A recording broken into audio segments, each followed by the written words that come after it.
Good afternoon from Scotland, and thank you for joining our session this afternoon on curating data through the full life cycle. We welcome three speakers in this session: Evie Nijens, Paul van Schaik, and Amy Curry. Before we start, can I run over just some brief housekeeping points? Can you please ensure that you keep your cameras and microphones switched off unless you're speaking? This will reduce background distractions and help improve the quality of the recordings that we're making. And feel free to interact with one another via the chat box today. But if you want to ask questions, please add them to the Q&A thread to the right of the chat, and I'll try and bring up the most popular questions first. So if a question resonates with you, please feel free to vote for it. Okay. So our first speaker this afternoon is Evie Nijens from Hasselt University, speaking on towards a semantic, interoperable Flemish research information space. Thanks, Evie.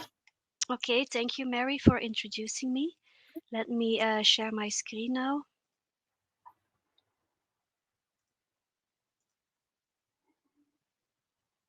Okay, can everybody see my screen? Yeah, that's great. Okay. So, good afternoon, everyone. Thank you all for being here today. So, my name is Evie Nijens, and I work for ICOM Hasselt at Hasselt University. And today I will talk about the development of a Flemish application profile for research datasets. This profile will be used by all Flemish research institutions to deliver metadata on research datasets in a standardized way to Flanders Research Information Space. And this is the research portal of the Flemish government. But first, I will give you some background information. So ICOM is the expert center for research and development monitoring in Flanders. Its task is to develop a system of R&D indicators with the aim of mapping these kinds of efforts in Flanders. So ICOM is a consortium that has partners in each Flemish university. And ICOM Hasselt creates information models and classifications to ensure that the different research institutions can deliver their information in a standardized way to the FRIS portal, so to enable accurate reporting on these matters. So in Flanders, the research performing organizations like the universities, colleges of higher education, and research centers, they are legally obliged to provide metadata on publicly financed research to the Flemish Research Information Space, the FRIS portal. This is a research discovery platform that is hosted by the Flemish government. This portal currently discloses information on publicly funded research in Flanders. So you can find information on researchers, research institutions, publicly funded projects and publications. And also what is quite unique is that the portal is integrated with the CRIS systems of the research institutions. So to ensure that the delivery of this information is harmonized, the different data providers have to mutually agree on the underlying information model and also the exchange format and business and validation rules. So for example, the data providers deliver their metadata on research information directly to this portal using Serif XML. So this is the common European research information format, a data exchange format. But since 2019, there are Flemish decrees on special and industrial research funding that have been extended. So now the universities are also required to deliver information on their research data sets when they are the result from this type of funding.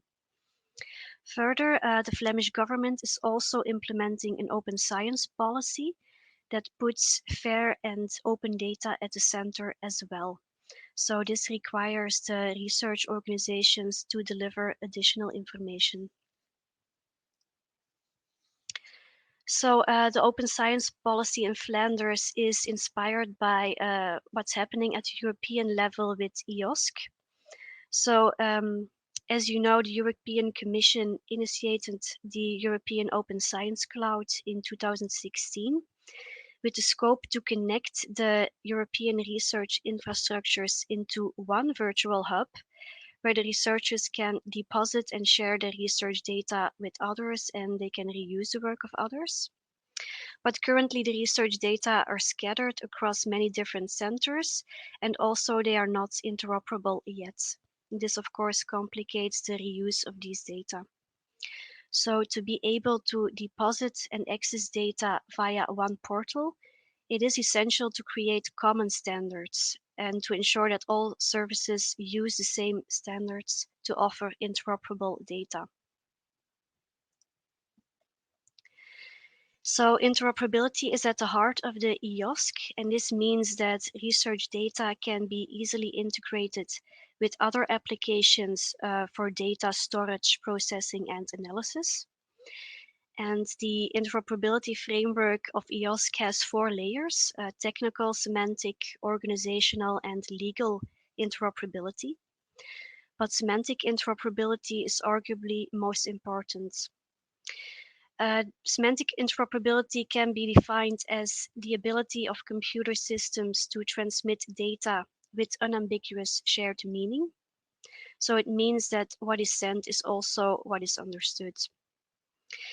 So the alignment of metadata standards, semantics, and vocabularies across the communities is essential. And that is also what has been happening in Flanders, because in order to align with the European policy and to connect with EOSC, the Flemish government is implementing an open science policy because they want to make publicly funded research accessible to the general public.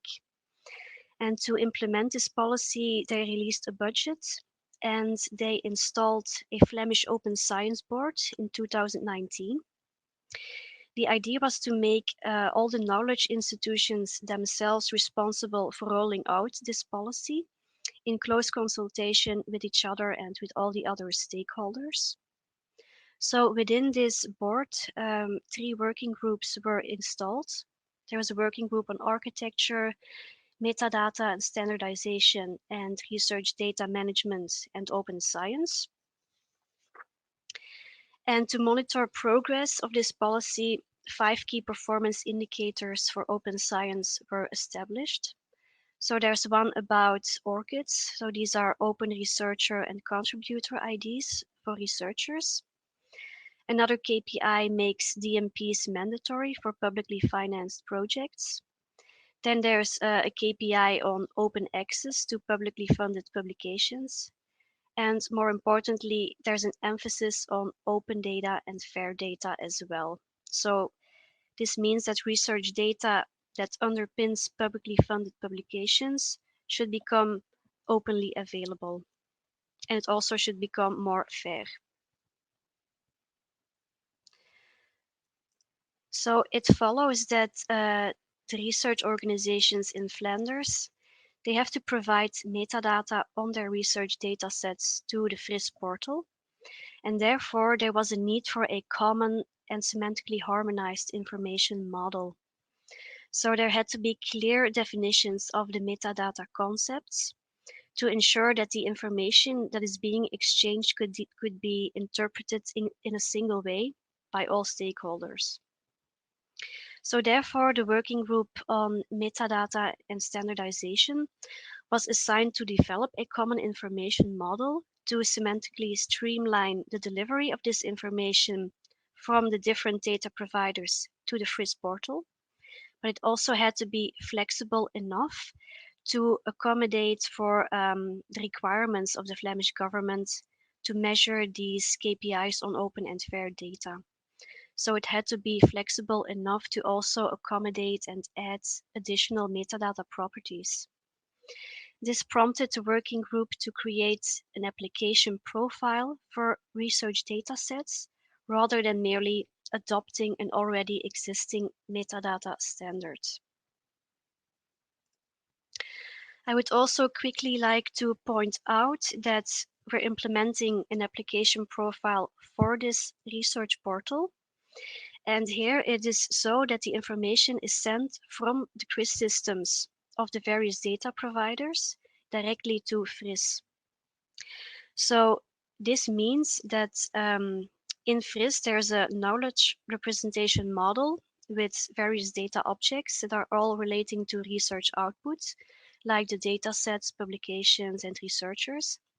And each of these is described by metadata standards. This information comes from all the CRIS systems from the institutions. And this way, the information about research data is also linked and enriched with information about related projects and publications and so on, which is of course a huge added value. So to meet the open science indicators imposed by the Flemish government, there was a need for a flexible sample metadata model.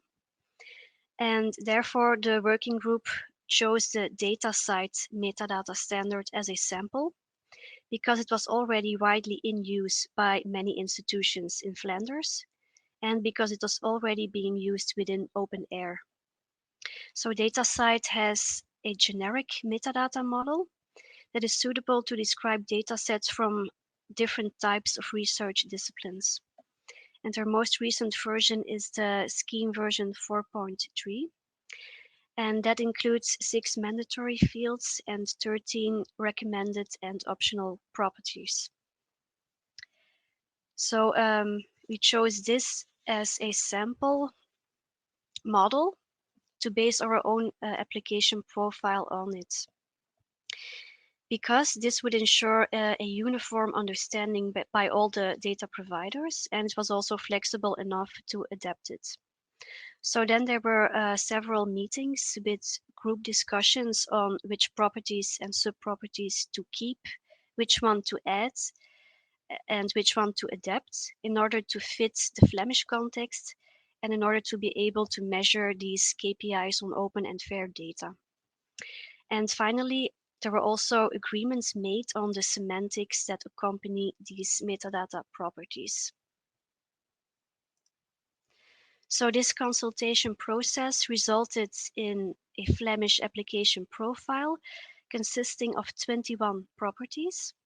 15 of those originated from DataCite, and for each property, a definition was given and allowed values. And it was indicated whether the field was mandatory if applicable, recommended, or optional.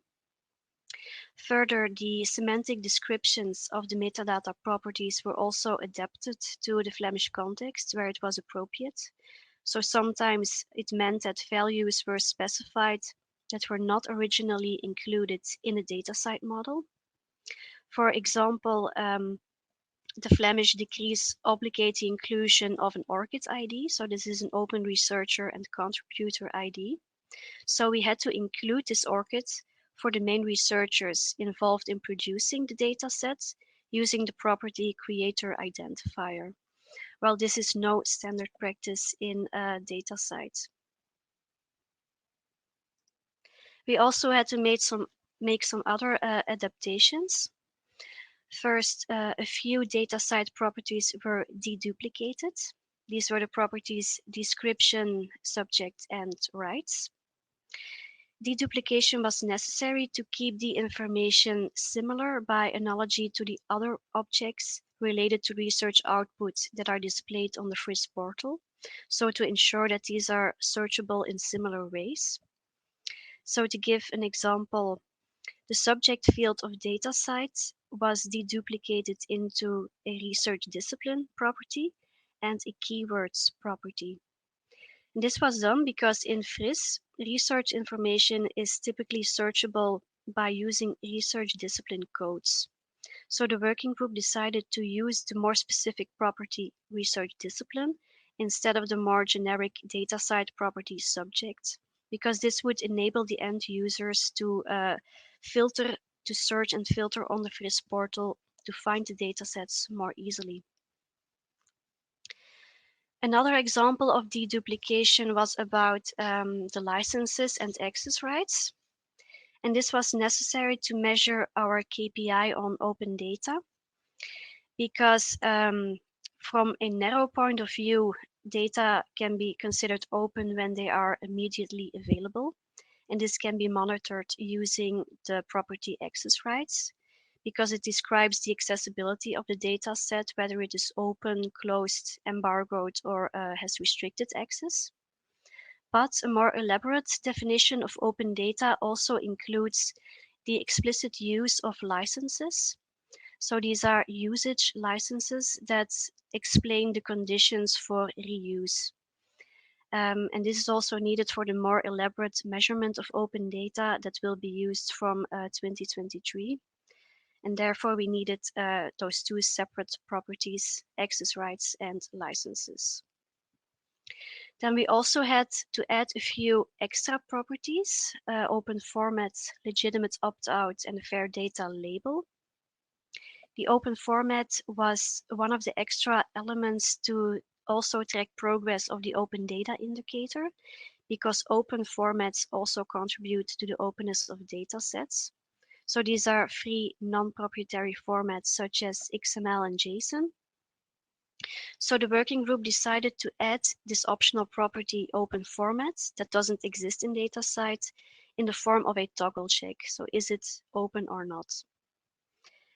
Then there was an additional property created, legitimate opt-out, because the Flemish government recommended that if there is an opt-out for not to open the datasets, then they should provide the reasons why. So here it was recommended, it was an optional field that they could provide the reasons why they didn't open the dataset. So it could, for instance, be because of ethical aspects, privacy reasons, and so on.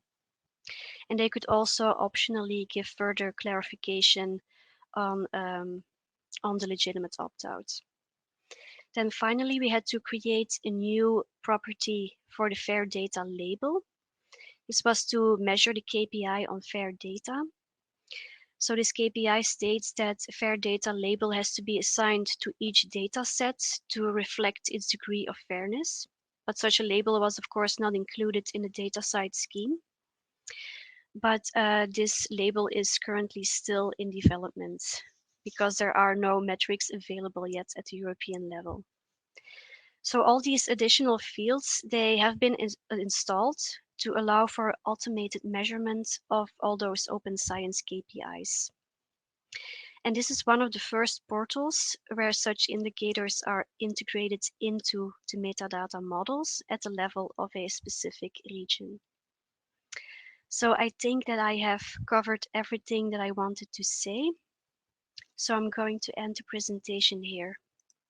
But thank you all for your attention. Thanks, Evie. Okay, there are several questions in the Q&A thread. I can't see if any of them have been voted on, so I'm going to go through them mostly in order. Apologies if there are polling that I can't see. I'm going to start with Petra's question. You mentioned that using a common metadata standard is important. Which standards do you consider as the most important, or which standards, in your experience, have shown to become important or common? I'm not sure that I understand the question. I think my interpretation, and please correct me if I'm wrong, Petra, is there are multiple different metadata standards around for data and data-related objects. Which standards do you consider to be the ones that have become most prominent? Well, in this first stage, we had to develop a domain-agnostic metadata standard, because this will be used by different research disciplines. But in the future, we will also create an application profile that is more specific for specific research disciplines. So we will have to include information from other metadata standards as well. But for the generic ones, I think that, of course, DataCite is a very important one. But other ones that are widely used are Dublin Core and DCAT. I don't know if this answers your question. Yes, I think it does, Petra. If you want to follow up, please do. Paul has asked, when do you consider a data format to be open? Oh, that is a very, very good question. We had a lot of discussion in the group about this one. Well, of course, there's the definition of an open format, that it should be free, open source, non-proprietary.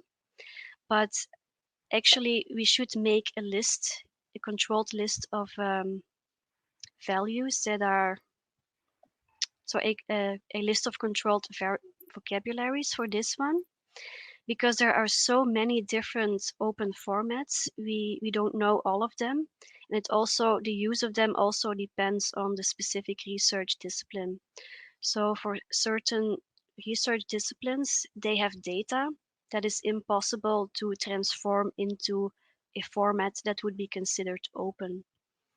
So therefore, we can only work with a list that has to be adapted probably every year. Okay. I think we'll squeeze one last question in. It's one from me, apologies. Is your intention to have this data, the metadata that you're collecting in FRIS, flow to the EOSC eventually, or yes, metadata that catalog? is indeed the point. I'm sorry if I didn't bring it There across. was one arrow on one of your slides that implied it, but I just wanted to check. Yes. So yes, via the FRIS portal, we will ensure the connection with EOSC in the future. Okay. So we want to align with the EOSC standards as much as possible. Thank you. William has just sneaked a question in, but we really need to move on in interests of time. So Evie, if you have a look in the Q&A thread, if you wanted to answer William's question there, that would be great. Thank you. Okay, thank you. Okay, and if you could just unshare your screen. Okay, thank you very much. Okay, our next speaker this morning is Paul von Schaik from Maastricht, and he will be speaking about first-line research data management for the life sciences. Paul, if you would like to share your screen and take over. Yeah, thank you, Mary, for the introduction. I hope you can see the slides. Yes, okay. I see one thumbs up, so I guess that's okay. Yeah, I would like to present a case study about Maastricht Data Hub and how we provide first-line research data management for the life sciences.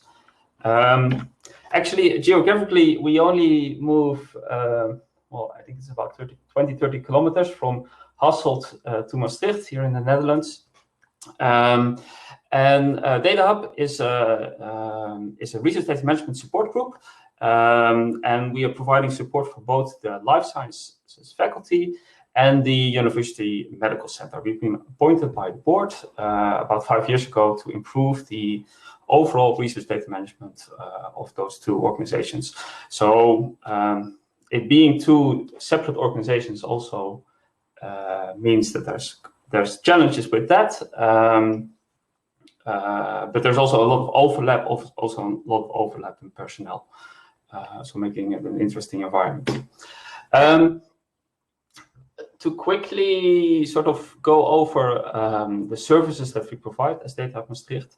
The main service I would like to focus on today is the Maastricht Data Repository, which we provide. And that is a generic data repository. It runs on iRODS, which is a generic research data management platform. It's a storage visualization layer combined with a rule engine that has access control. And it's also been intended for high volume use. So there's a couple of very high volume instances around the world. For example, the Sanger Institute hosts 20-30 petabytes of data in it. We only host about, so after about 5 years, we host about 270 terabytes in it. We're serving about 300 users to about 190 research projects. And also those research projects are sort of the core. So the repository is intended for the full data lifecycle. So both from the start of your research until the end. Although we do see that the majority of the usage is at the end of the data lifecycle. So also the data publishing, including persistent identifiers. We do data tiering in here, and we link with other domain IAM platforms. And on these two topics, I will come back later in the talk. We do lots of other things at Data Hub. but in this talk I won't really go into these topics too much. But I've put them here to be complete. A small introduction about me, at least the part that I think is relevant for this. So I'm a developer for the Maastricht Data Repository at DataHub. But at the same time, I'm also a PhD student in structural biology.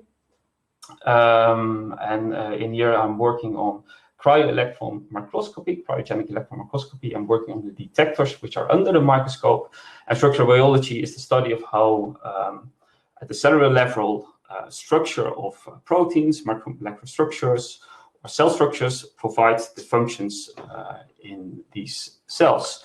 So here you see a couple of examples of ribosome and of proteins. These are the type of structures that we resolve using electron microscopy. And I'm a part of this research group. It's called M4I.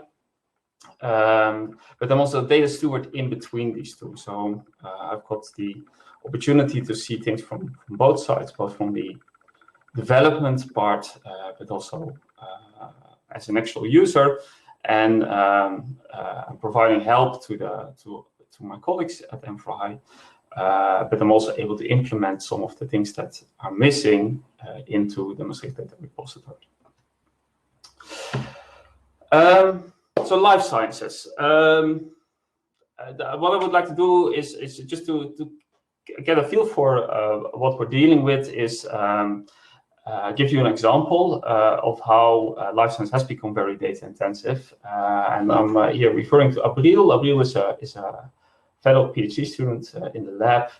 And she does a couple of experiments, or she's working on a PhD project and she does experiments. And basically she does the whole workflow. So she goes from a bacteria, she purifies those from the bacteria, she purifies proteins. She can run these herself through the microscope. This electron microscope is mostly automated, so you can autonomously run these samples through it overnight in a couple of days.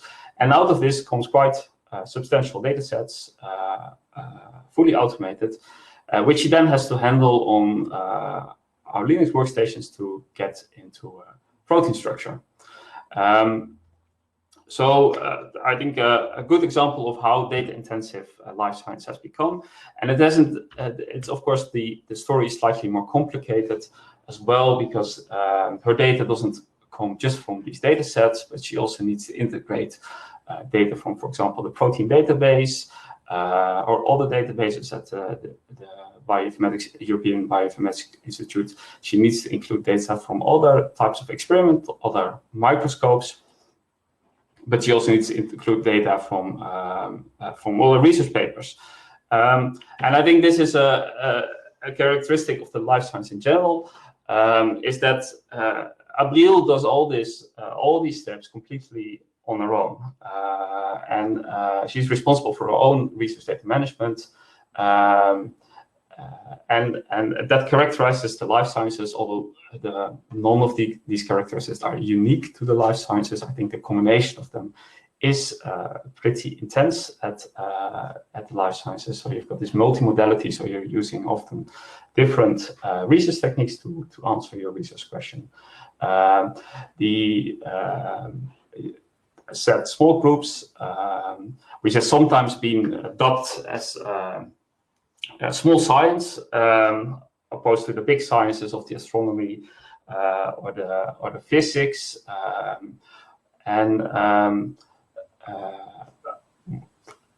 of course, this is this small science node is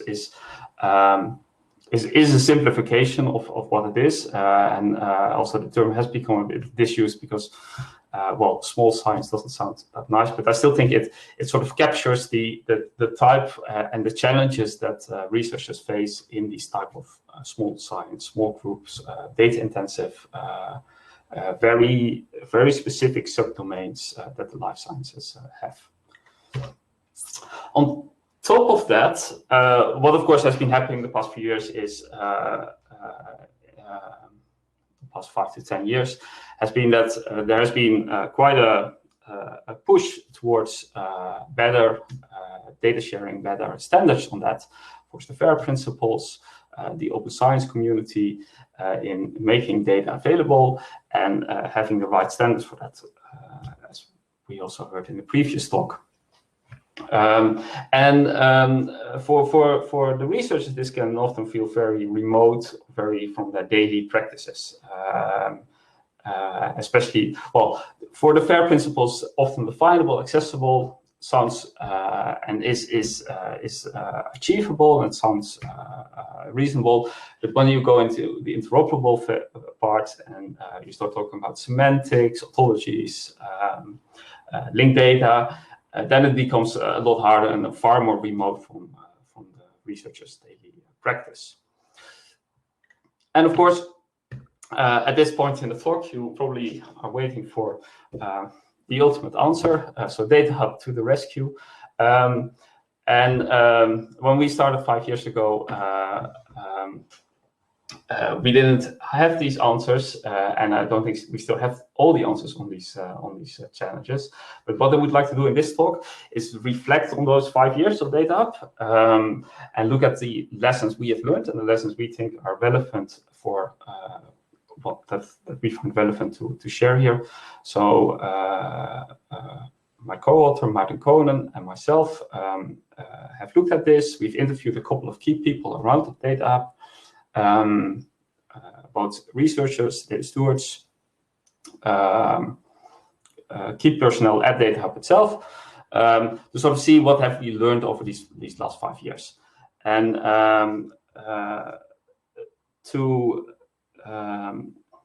of course, I put up this picture here. The grass is obviously not greener on our side. We still have many challenges, and I think you'll see that in the next few slides. So I think I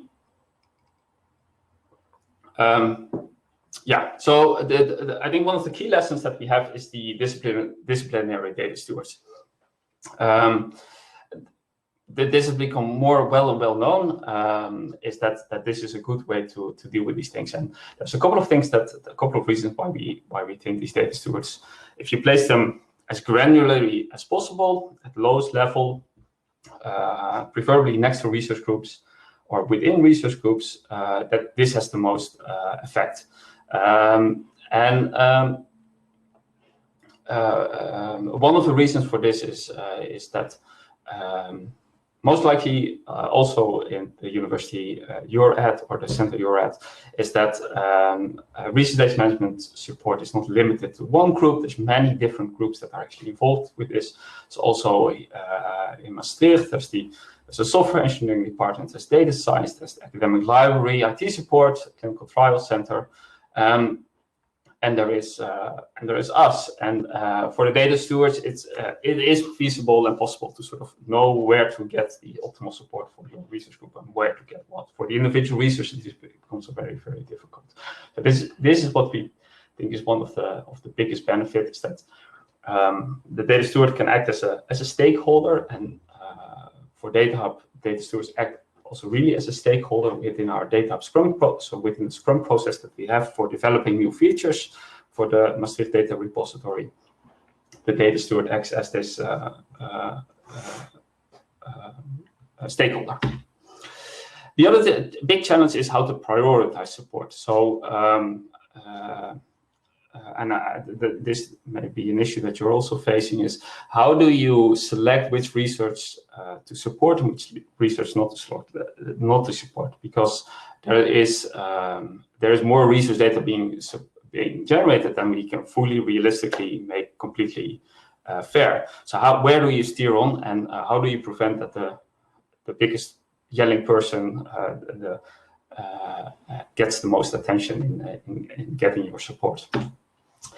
And the answer that we think that we have for this is prioritizing efforts on the most reusable data. So you can do this using really emphasizing on domain-specific repositories, because those often really take up many of the boxes of the FAIR principles. And even though you're not making all the research data of a particular research project available, at least you're making probably the most reusable data available there. Again, the data stewards can be very key, critical in this, in identifying what the data is reusable, and also the once again, the Scrum process really tries to focus on user value in developing the features. So also here you can prioritize your efforts on this reusable data. I think finally, a question that Christina Borgman has used often and talked about often is, if data sharing is the answer, what is the question? And this question may sound slightly cynical. If you view it just alone, but I think it allows you to really think about, why are we doing this? Why are we making our data available? We should know the question, and reuse is a good thing to steer on. Another thing that we have actively been working on is reducing storage costs. And without it getting too technical, so I already talked about iRods. So what iRods can do is virtualize different storage providers. So we've got storage mixed over different locations. So on-premise, on object store, network attached storage, which is visible through this common namespace that the iRods provide. And but we also have external storage, which is at SURF. So SURF is the national provider of digital services for the research institutes, and they've got a very big tape archive. And what we've done is that we can move data sets mixed, so we can keep small files on local storage and big files we move to tape, because tape doesn't like that small storage, which allows us to reduce storage costs, because this tape storage only costs about 15 euros per terabyte per year. So which is a huge reduction of overall storage costs, but it remains transparent to the users. And this has also been a big incentive for PIs to start using the Data Hub services and the Maastricht Data Repository, because they can simply reduce their storage costs. Another thing has been supporting diversity.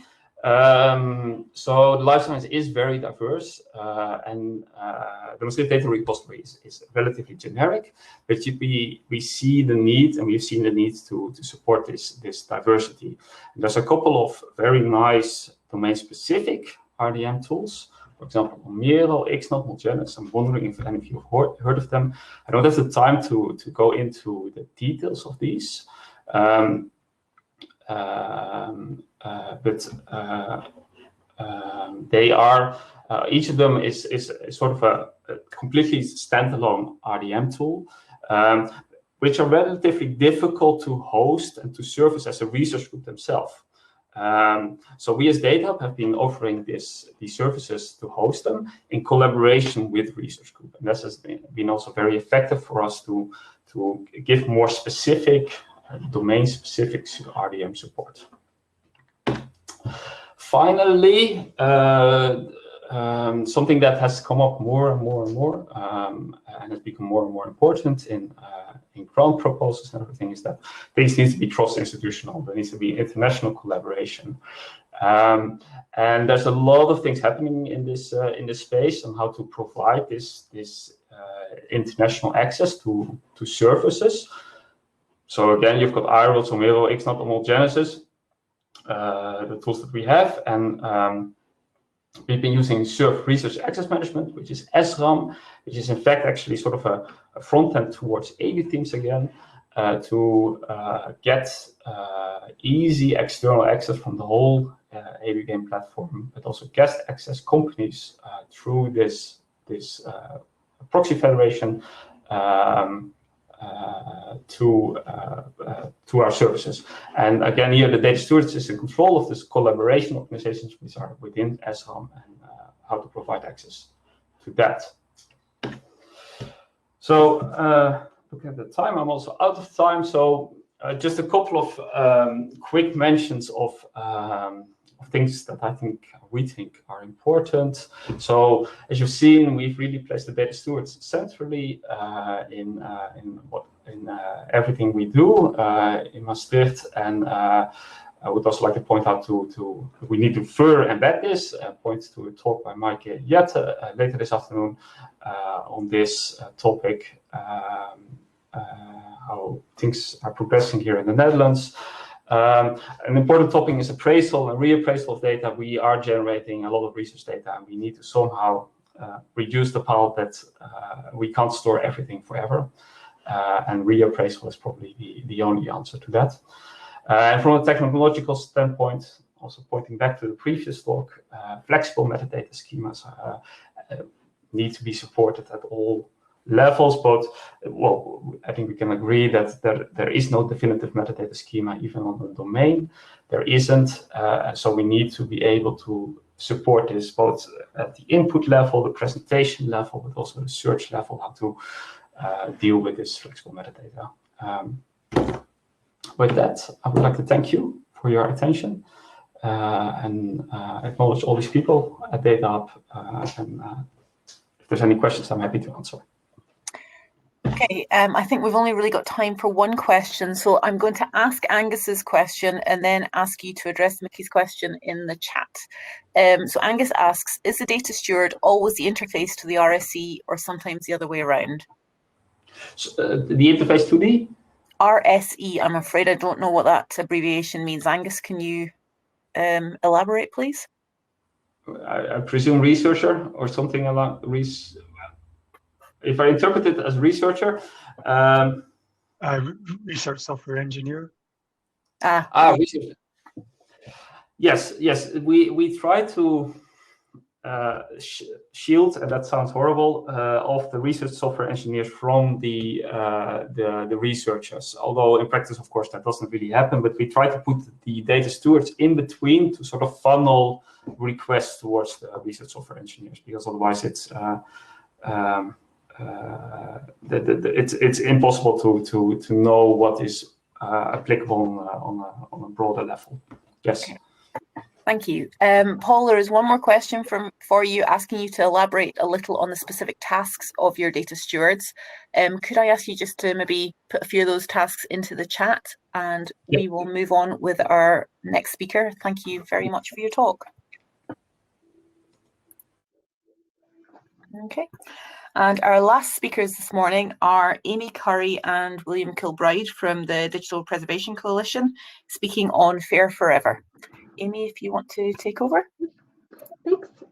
Thank you all. So William and I are going to be presenting on our study Fair Forever, and William is actually going to get it started. So thumbs up if you can see the presentation slides. Great.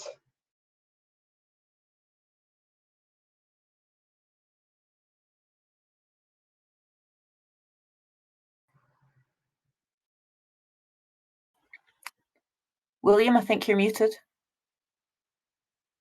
There we go. How's that? Better. Better. Okay, sorry, I've been moving platforms. So thank you very much, Amy, for setting us up.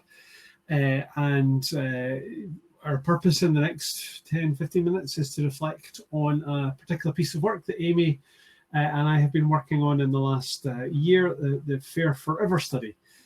So let's get that underway. And typically my phone is ringing. Who'd have thought it? So the Digital Preservation Coalition, let me start with a word or two of introduction. Let me set the context for this. So if you're not familiar with the DPC is a not-for-profit membership organisation. It crosses all sorts of different sectors. That's a theme that's going to recur as this presentation continues. Not-for-profit membership organisation with all sorts of different agencies and industries, not simply research data, important theme there, therefore, in our work. And an important theme emerging, issues that emerge from that in the context of our study. We do a range of different activities, community building, advocacy, training. Some of you will be very familiar with this. Some of you, it may be completely new. But that's just the context of who we are and what we do. The important element in the conversation really is what that means for kind of EOS and for fair and open science. So the EOSC, the European Open Science Cloud, as many of you will know, is going through a process of change. It's going through a transition in January this year from a kind of earlier phase to a later phase of its work. And so we were invited by EOSC to help look at digital preservation capability in the context of EOSC, to assess the current strengths, weaknesses, opportunities, and threats to the preservation of research data across EOSC, and look at how open science might benefit from an aligned development with this wider, much wider digital preservation community, which is also itself has some solutions to offer, but also has some experience and some search for solutions across the piece itself. So that's the context really for the work that we intended to do. And we move on to briefly look at the research design and methods, and I'll hand over to Amy, because setting things up was my role, but actually doing the work was really Amy's role. So over to you, Amy. Sure. So we'll go through research and design and methods really quickly so we can get right into the findings and recommendations. But we had 3 stages of research, each of them generally corresponding to a EOSC stakeholder group. So starting with the desk-based assessment, which looks at higher level EOSC governance documentation, outputs, plans, and other relevant literature to kind of get an overview of the current state of digital preservation as communicated in the larger EOSC vision. I'm having internet issues, so I'm going to turn my video off to help with connectivity. Okay, so the second one was semi-structured interviews. So we spoke with those who were part of the S3 cluster and regional projects, those who are working on the infrastructures for the federated EOSC. And we created questions based on what we found from the assessment, but also wanted to have it very flexible and open-ended so we could talk about other areas or emerging findings about current requirements and capabilities for preservation. And then thirdly, we had focus groups. So we focused on those at practitioners at research performing organizations, specifically those working in both research data management and those working in digital preservation. And again, we shared our findings, asked for feedback, but had an activity that was focused on their requirements and challenges, and used that as a way to kind of articulate, assess, and compare potential use cases for preservation services within EOSC. So on to our key findings and challenges. A lot of this is probably evident to you already. So there is overlap with FAIR principles in preservation. It's clear how foundational FAIR is to EOSC, and it's clearly communicated within the materials that we read, the requirements and practices that are expected for stakeholder groups. There's also great examples of good practice applying FAIR principles, and these intersect with good practice in digital preservation. So these ones listed here, all of these are essential elements of digital preservation strategy and capability. However, good FAIR practice is not enough for digital preservation. So 3 of the emerging findings are listed here before, and I will circle back to them with time.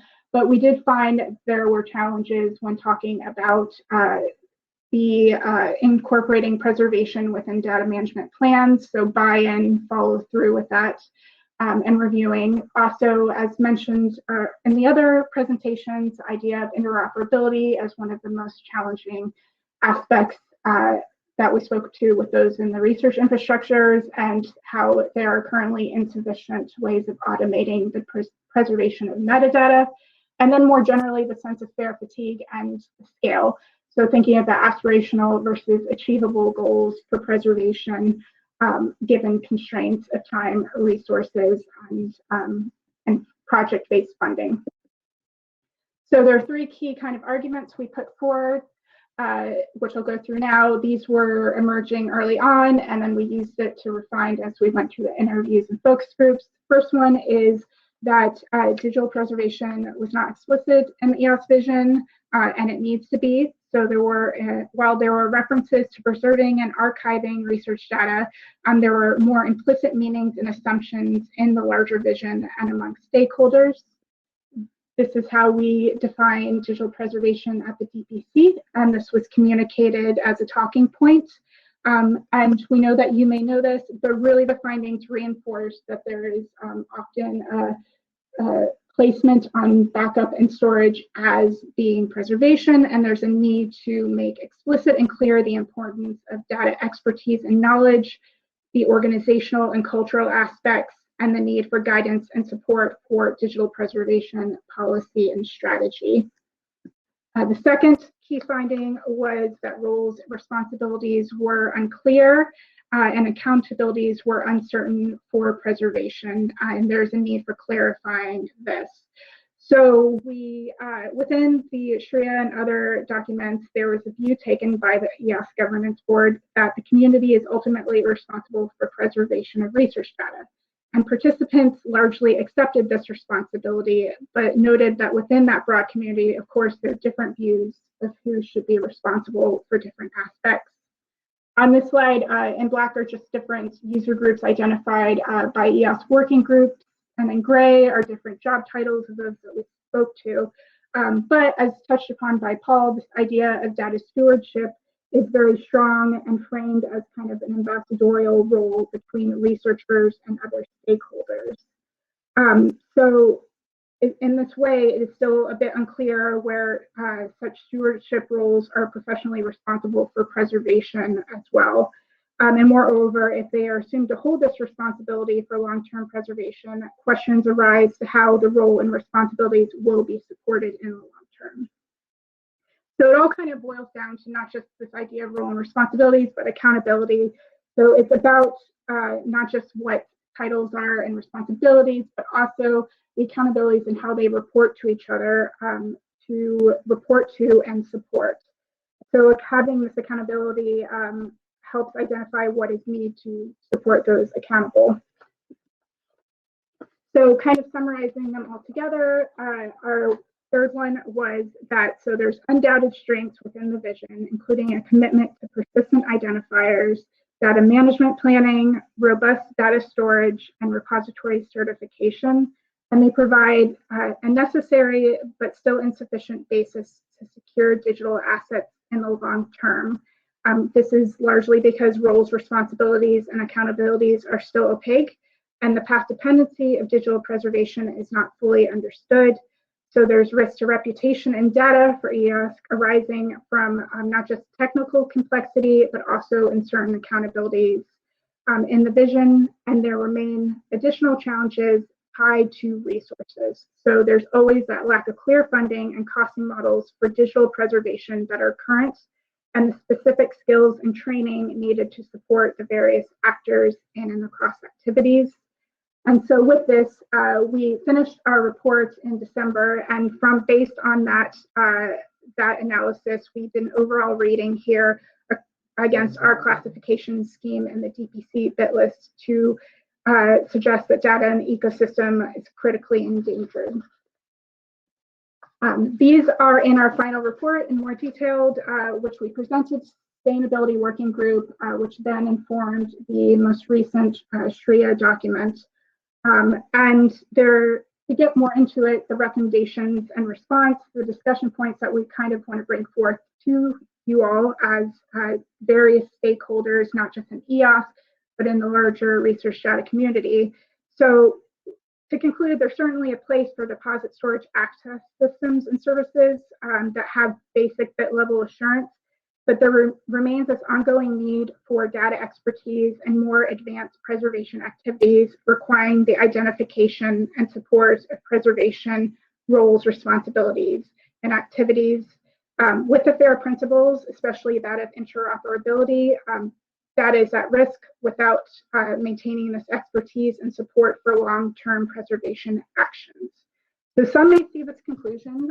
We had 19 recommendations for action, which is a lot to put on one slide.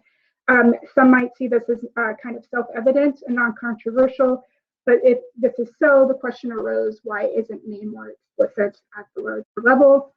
So here are 19, all 19 of them, but we just want to highlight a few right here. So as mentioned, this was submitted in December. Two of the most urgent ones have been addressed already. So the EOSC Association will be having the development of a digital preservation working party task group to put forth the questions that we've given and issues arising. But for our audience today, we really want to solicit feedback and responses about the feasibility of recommendations. So for example, for funders, having the adherence to FAIR principles, monitoring preservation actions over the lifetime of the project, not simply at the point of completion. And then also for repositories, developing maturity models, not just for data management, but also preservation. And in essence, bursting any sort of existing digital preservation and research data bubbles. Speeding through that, in essence, what we want to do is see how you are identifying your own role and the responsibilities for preservation of FAIR data.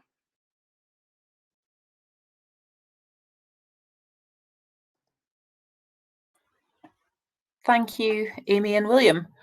Does anybody, William's answered one of my questions in the chat already. Does anybody have any more questions for either Amy or William this morning?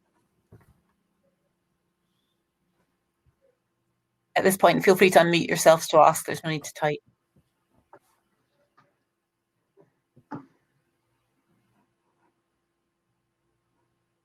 No questions. In that case, there is 3 minutes before the next session starts. There is a rapid fire poster presentation session for the next half hour. And I hope everybody attends that if they're interested and enjoy the rest of the conference. Thank you for your participation this afternoon. Thank you, Mary, for sharing us. Thank you very much.